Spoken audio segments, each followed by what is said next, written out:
Imagine this: a 6-year-old girl, in the dead of night, clutching a pink backpack almost bigger than her tiny body. She walks straight into the garage of a feared biker gang and whispers, "Can you hide me from my daddy?"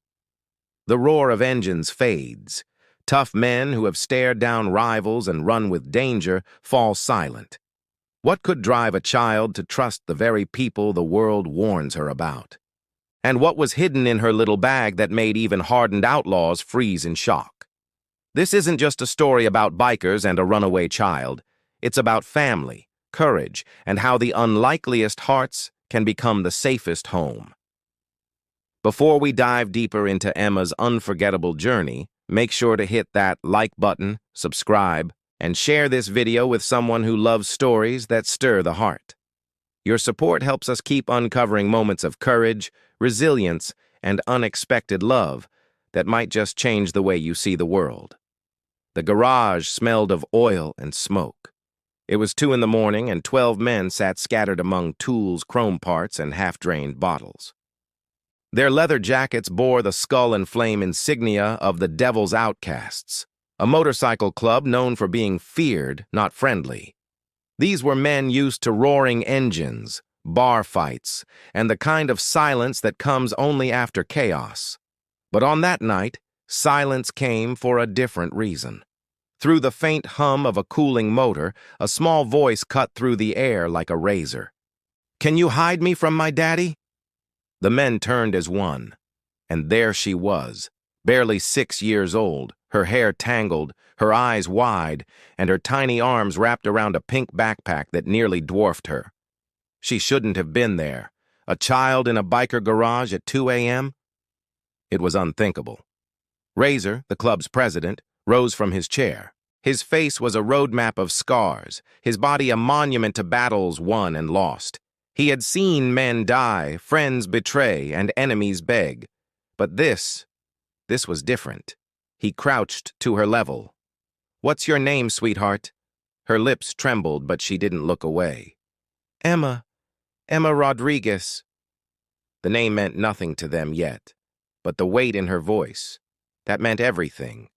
"My daddy's coming to get me. I don't want to go." A low murmur rolled through the group.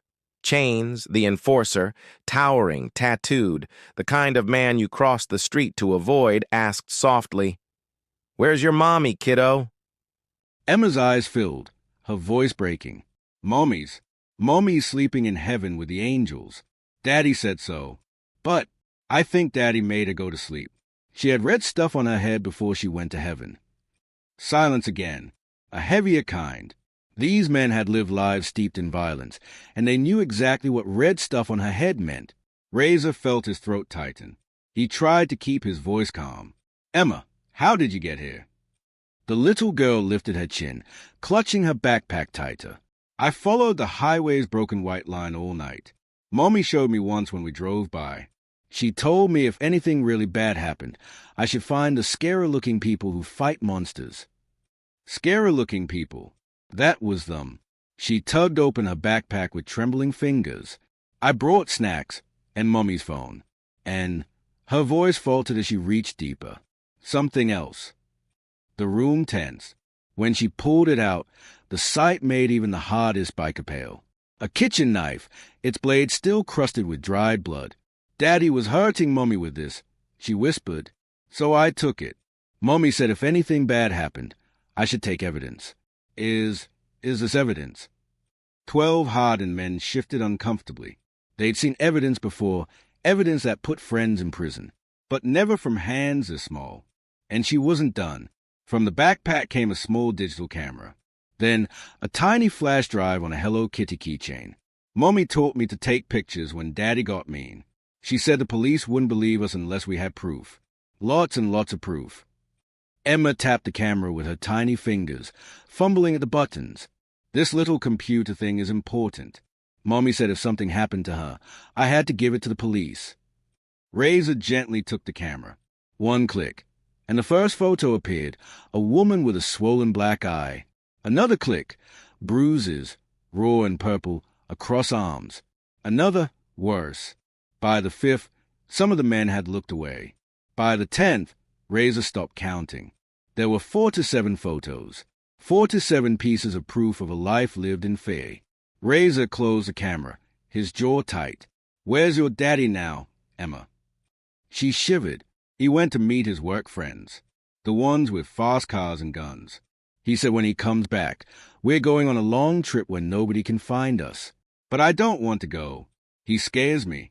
And he made Mommy go to sleep forever. As if on cue, the sound of engines rumbled in the distance. Headlights cut through the night, sweeping across the garage entrance. Emma's face drained of color. She grabbed Razor's arm.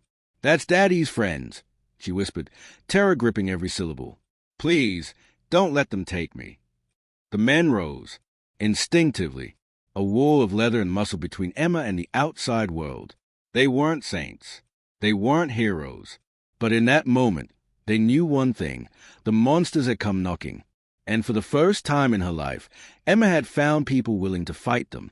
The car stopped outside. Doors slammed. 3 men stepped out. Her father, swaying with alcohol, a pistol dangling in his grip, and 2 others, sharp-eyed and cold, the kind of men who move money and blood for cartels. "Emma," her father bellowed, "get out here now. You've got something that doesn't belong to you." The bikers fanned out in formation. The air thickened with the weight of a showdown. "She took the ledger," the father shouted to his companions. "The little brat has a flash drive."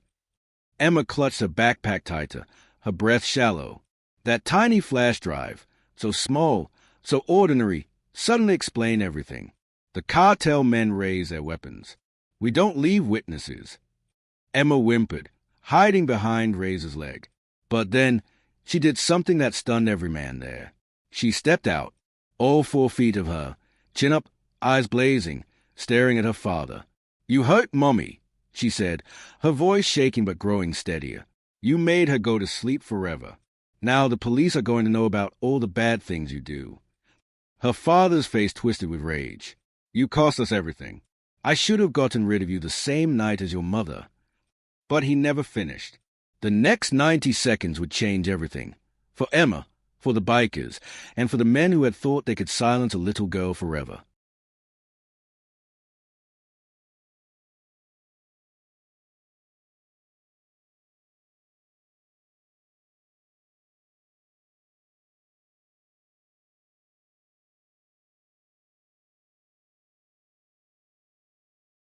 The roar of engines outside had stopped, but inside the garage, every heart was pounding.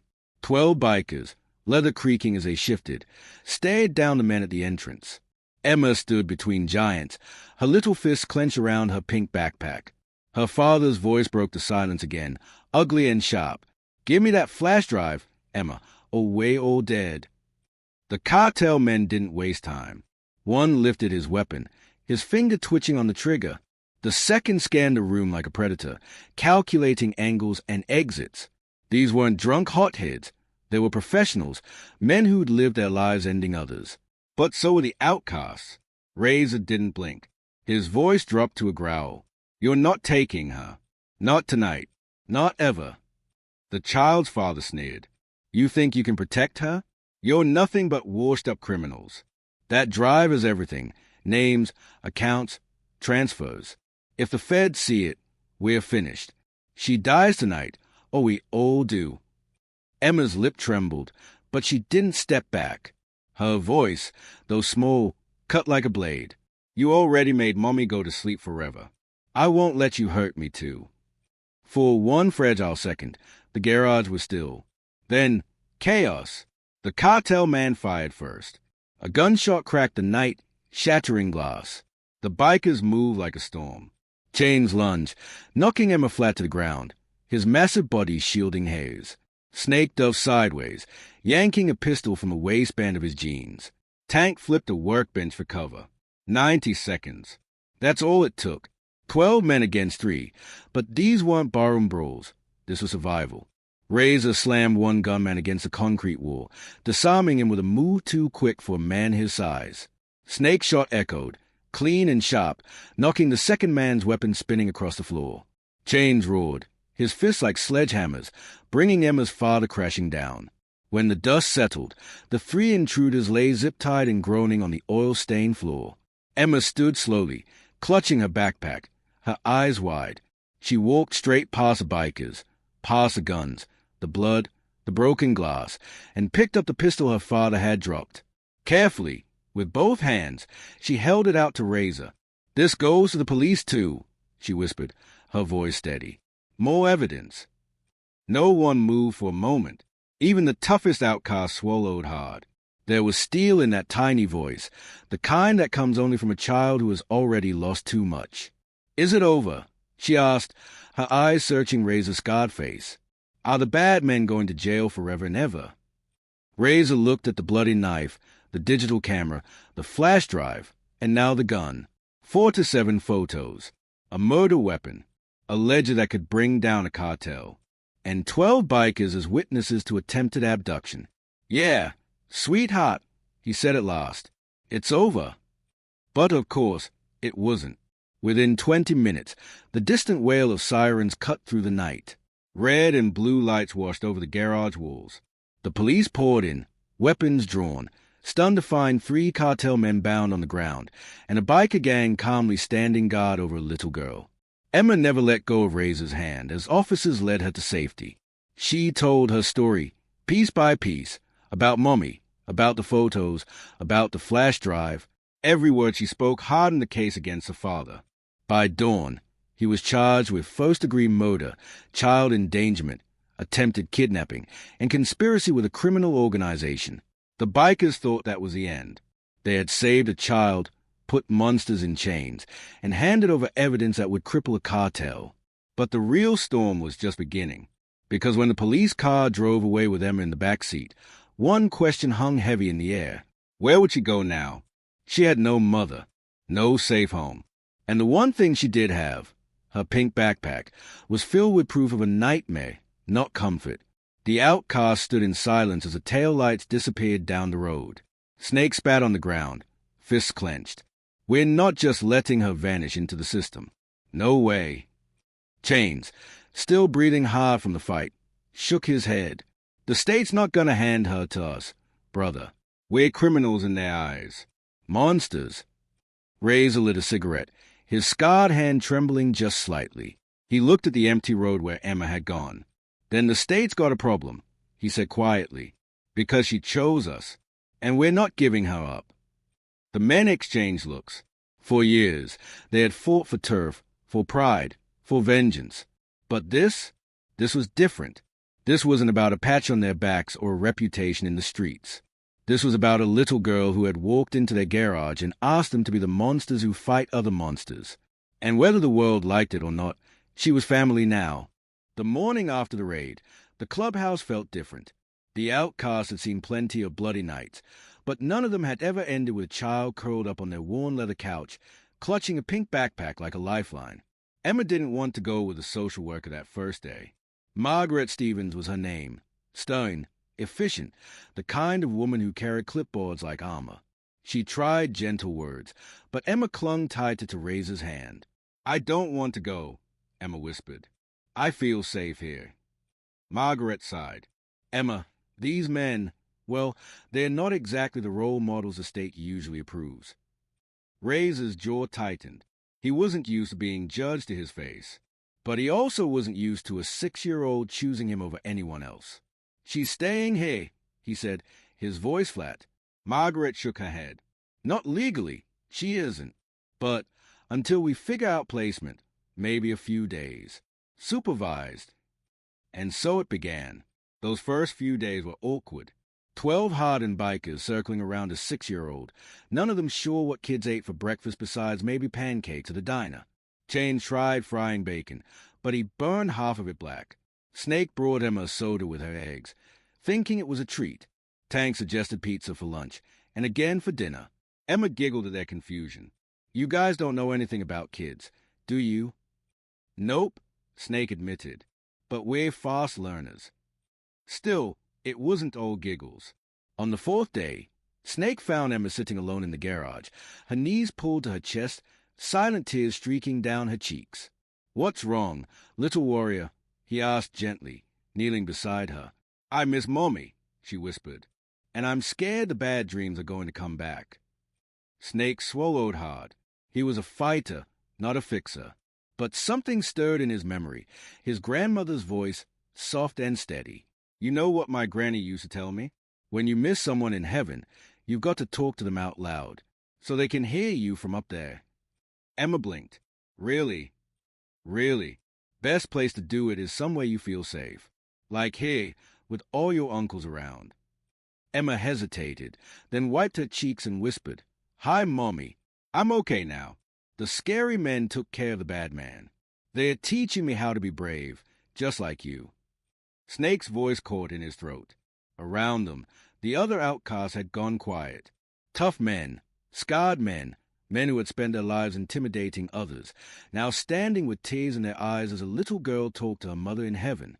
But nights were the hardest. The first nightmare hit Emma like a storm. She woke up screaming, thrashing against the blankets. Chains, the enforcer, was the first to reach her. This mountain of a man with teardrop tattoos bent awkwardly over her bed. Hey, little warrior, you're safe now. The monsters can't get you here.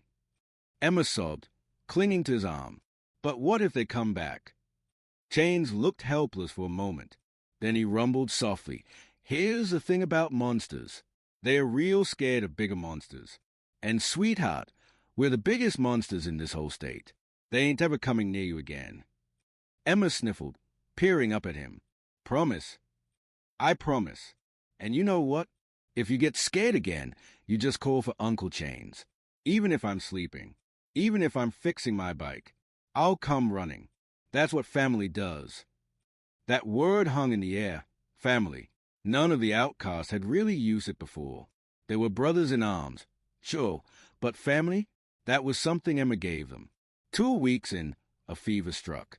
Small body, high temperature, and suddenly 12 hardened criminals turned into frantic nursemaids. Hospital. Tank paced the floor, running a hand through his beard. Doc, the only one with a first aid kit bigger than a lunchbox, shook his head. It's just a fever. She'll ride it out. Razor's glare was sharp. Think? That's not good enough. They didn't leave her side. Chain sat by the bed, reading children's books in a voice so gravelly it made Emma laugh even between shivers. Snake brought her ice chips every hour. Demon, whose real name was David, sang lullabies, soft and shaky but heartfelt. By dawn, Emma's fever broke. She woke to see 12 bikers slumped in chairs around her bed, snoring softly, juice boxes and empty medicine bottles scattered across the floor. You all stayed with me, she whispered. Razor cracked open an eye. Of course we did. Sweetheart, that's what daddies and uncles do. Margaret Stevens, the social worker, kept visiting. At first, she expected to catch the men slipping, maybe leaving Emma unattended, or worse, teaching her things no child should know. But what she saw instead surprised her. Hairbrushes on the table, Disney movies playing on the TV, juice boxes lined up in the fridge where beer used to be, and Emma, smiling, laughing, drawing pictures on the walls where wanted posters once hung. One afternoon, Margaret arrived to find the entire club crowded around Emma's school project. What makes a family special? She read aloud from her worksheet. Protection, Chains answered immediately. Love, Snake added, earning a few chuckles. Being there when someone needs you, Tank said. Teaching right from wrong, Demon offered. Emma carefully wrote down each answer. Then she looked up. What about you, Daddy Razor? The room went quiet. Razor stared at the little girl, then at the men around him. A family, he said slowly, is when a bunch of broken people decide they're stronger together, and they'll do anything to keep each other safe. Margaret's pen stilled on her clipboard. For the first time, her skepticism cracked. Emma was healing. Her nightmares were fewer, her smile brighter. She started calling the men uncles, and one day, without even realizing it, she called Razor Daddy. The outcasts had been feared as criminals.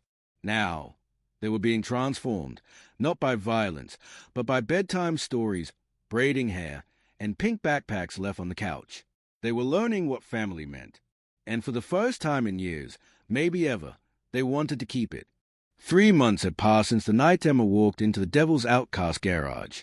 What began as an act of desperation had become something no one expected, a home. But the law doesn't bend easily, and the state wasn't ready to hand over a little girl to a gang of convicted felons. Custody hearings were scheduled, lawyers called, and social workers kept watch. In the courtroom, the atmosphere was tense. On one side sat Emma's father's case file, thick with evidence, photographs, weapons, financial ledgers tying him to cartel crimes. On the other side, the outcasts, leather vests cleaned up for court, scarred faces looking strangely vulnerable as they sat in neat rows. The prosecutor scoffed. "Your Honor, these men are dangerous criminals. They solve problems with violence. This child needs stability and proper role models." The outcast lawyer, a weary man with thinning hair, rose. "Your Honor, these men risked their lives to save Emma. They've given her more love and security in 6 weeks than she's ever known. They've turned their clubhouse into a home. Isn't family defined by who shows up when you need them most?" Judge Patricia Williams, a stern woman with sharp glasses, wasn't swayed easily. She turned to the smallest voice in the room. "Emma, do you understand what's happening here today?" Emma stood, clutching her pink backpack. Her voice was soft but steady. "Yes. Some people think my new family is too scary to take care of me, but they don't understand. Sometimes the scariest-looking people have the biggest hearts." "And you want to stay with Mr. Rodriguez?" the judge asked, glancing at Razor. Emma nodded firmly. "He's my daddy now, and all my uncles protect me. They keep the monsters away." The courtroom stirred. Even the judge leaned back, studying the child who spoke with more courage than most adults. Then Emma reached into her backpack. She pulled out a sheet of paper, her homework project. What makes a family special? Written in her careful handwriting. Protection, love, being there when someone needs you, teaching right from wrong. She held it up proudly. "This is my family." Judge Williams hesitated, her gavel hovering. Finally, she asked the one person she trusted, "Ms. Stevens, what's your recommendation?" Margaret Stevens, the social worker who had once doubted everything about this arrangement, stood. Her voice cracked slightly, but her words were clear. "Your Honor, in 30 years of social work, I've never seen a child heal completely as Emma has in these past months. These men, unlikely as it seems, have given her stability, protection, and love. She doesn't just feel safe. She feels empowered. My recommendation is to grant custody to Mr. Rodriguez." The gavel came down. Custody granted. The room erupted. The bikers cheered like they'd won the Super Bowl. Emma leapt into Razor's arms, burying her face in his leather vest. For the first time in open court, she called him the word he had never expected to hear, Daddy. Even Margaret Stevens wiped away a tear she didn't realize she'd been holding back. That night, the Devil's Outcast threw the biggest party in their history, not because they'd beaten the system, but because they'd built something better than any of them had ever known. Emma's pink backpack stayed by her side, but its contents had changed. No more knives and evidence. Instead, crayons, coloring books, and emergency cards she made for other kids in need. She called it the Little Warriors Club. Every Saturday, she invited children who had faced hard times to the clubhouse. She taught them what her mother had taught her, how to be brave, how to take pictures when grown-ups were mean, and how to find safe people who would fight for them. By the next year, the club had 32 children.